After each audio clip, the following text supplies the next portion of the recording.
माँ, मेरी blue shirt नहीं मिल रही है। कहाँ रखी है आपने? अरे बंटी, मुझसे क्या पूछ रहा है? अपनी भाभी से पूछना। जब से ये आई है मैंने तो घर के कामों से संन्यास ही ले लिया है। कपड़े धोना, उनको इस्त्री करना और अलमारी में जमाना, ये सब मधु ही करती है। इसके बाद सुनीता जी ने अपनी बहू मधु को आवाज़ दी और उसे बंटी की मदद करने के लिए कहा। भैया, वो शर्ट तो आपकी मैंने अलमारी में रखी है, चलिए मैं मदद करती हूँ। इसके बाद मधु बंटी के कमरे में गई और बंटी को उसकी शर्ट ढूंढ कर दी। जैसे ही वो शर्ट बंटी को देने लगी तो बंटी ने उसकी आंखों में देखकर शरारती अंदाज में शुक्रिया कहा। और इसी दौरान बंटी ने अपने हाथ जैसे ही मधु के कंधे पर रखा, मधु को बहुत ही अजीब सा लगा। वो तेज कदमों से रसोई की ओर दौड़कर चली गई। बंटी ऐसी शरारत कई बार करता, लेकिन मधु को यह सब अच्छा नहीं लगता। मधु बंटी से दूर रहने की कोशिश करती। बंटी कोई भी काम अपनी माँ से कहता तो वो ये कहकर पल्ला झाड़ लेती कि ये सब काम अपनी भाभी से करवाया करो। पिछले कुछ दिनों से बंटी अपने सिर में तेल लगाने के लिए भी मधु से ही कहता था, और ना चाहते हुए भी मधु बंटी के सिर में तेल लगा देती। जब भी कभी मधु रसोई में काम करती, बंटी उसे कई बार पीछे से आकर डरा देता था या उसके कंधों पर हाथ रखकर कहता, और भाभी क्या बना रही हो? मधु सीधे मुंह बंटी से बात करना चाहती थी, लेकिन रिश्ते खराब ना हो जाए इसलिए चुप रहती। आजकल तो मधु जब कमरे में अकेली होती, बंटी उसके साथ जाकर बैठ जाता। बंटी मधु के इर्द गिर्द रहता तो वो बार बार मधु से बात करने की कोशिश करता। एक दिन मधु ने इन सबसे परेशान होकर अपने पति महेश से अपने दिल की बात कह दी और ये भी कह दिया कि आप बंटी को समझाओ, मुझे उसका इस तरह से छूना पसंद नहीं है और ना ही मुझे ये देवर भाभी वाला मजाक अच्छा लगता है। हर रिश्ते की अपनी मर्यादा होती है और वो बनी रहे तो अच्छा है। देखो मधु, तुम बहुत ज़्यादा सोच रही हो। देवर भाभी में तो ये सब चलता रहता है, और अगर मैं बंटी से बात करूँगा तो हो सकता है कि उसे बुरा लग जाए, और कहीं उसने सारी बात माँ बाबूजी से बोल दी तो घर में हंगामा हो जाएगा। हाँ, आज के बाद अगर वो अपने पर्सनल काम के लिए तुम्हें कुछ कहता है तो तुम सीधे मना कर दिया करो, फिर आगे जो होगा वो मैं देख लूँगा। इतना बोल महेश कमरे से चला गया।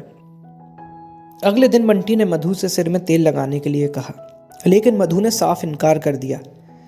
इस पर सुनीता जी बोली, क्या हुआ बहू, तू मना क्यों कर रही है? लगा देना तेल, 2 मिनट की तो बात है।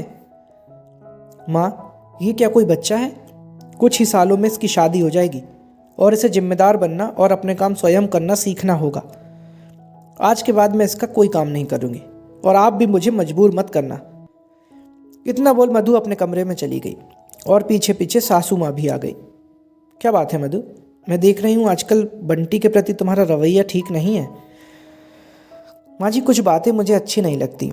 मैं नहीं चाहती कि बात एक दिन बात हद से ज़्यादा बढ़ जाए और सब कुछ ख़राब हो जाए। आप बंटी को समझा सकती हैं तो उसे समझा दें।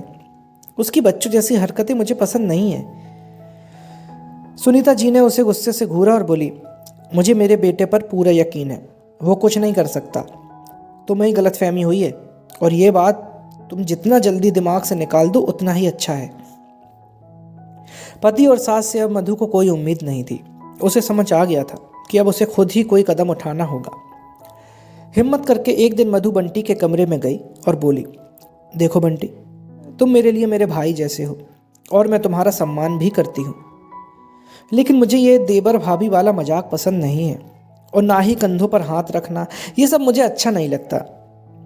मुझे गलत मत समझना, मैं तुम पर कोई इल्ज़ाम नहीं लगा रही हूँ। मैं हमारे पवित्र रिश्ते को खोना नहीं चाहती।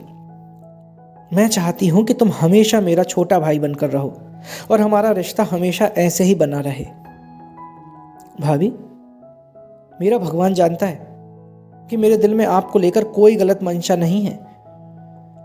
मैं तो सभी के साथ, यहाँ तक कि माँ और दीदी के साथ भी मजाक करता हूँ, लेकिन मुझे समझना चाहिए था कि सभी को मेरा मजाक करना अच्छा लगे, ये ज़रूरी नहीं। खैर, जाने अनजाने में आपका दिल दुखाया हो तो माफ़ी चाहता हूँ। मैं भी आपको और भाई को खोना नहीं चाहता। अच्छा हुआ जो आपने सीधे मुझसे बात कर ली। आज के बाद ऐसा नहीं होगा, मैं वादा करता हूँ।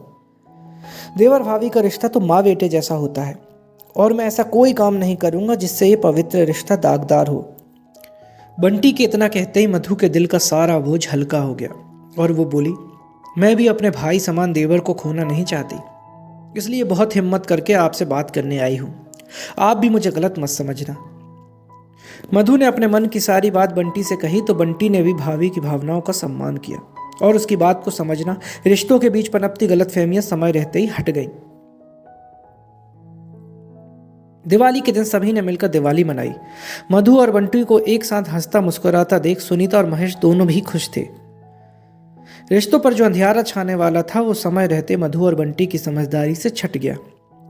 घर दियों की रोशनी से जगमग कर रहा था। घर में किसी प्रकार के अंधेरे की कोई भी जगह नहीं थी।